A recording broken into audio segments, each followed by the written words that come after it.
This is a question for the Latinos. Why do y'all treat the indigenous people in your countries like shit? Then as soon as you cross the border, you act like you're them.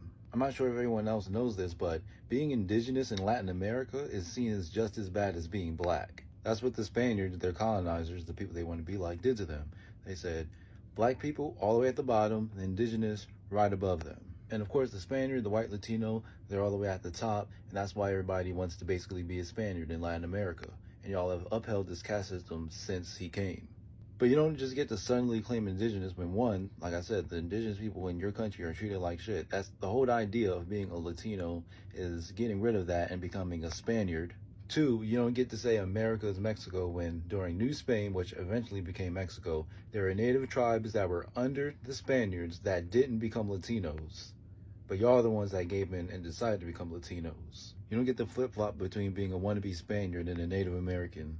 You're either a Native 24/7 or you're a wannabe Spaniard. None of y'all considered claiming your indigenous identity until you snuck across the border and saw that Trump was president. So you couldn't get deported and just say, well, I'm a Native American, I've been here. Not the way it works. Because when y'all go back home and you see the indigenous people that never became Latinos, y'all treat them like shit. If I'm being honest, I respect the indigenous people in Latin America the most because, one, the Spaniards came, tried to force them to accept their way of life, and they rejected it, and they wiped them out when people would obviously fight back. And then their own people decided to convert and become a Spaniard, and they would beat on them too, and they're still not giving in. And some of them are still left today.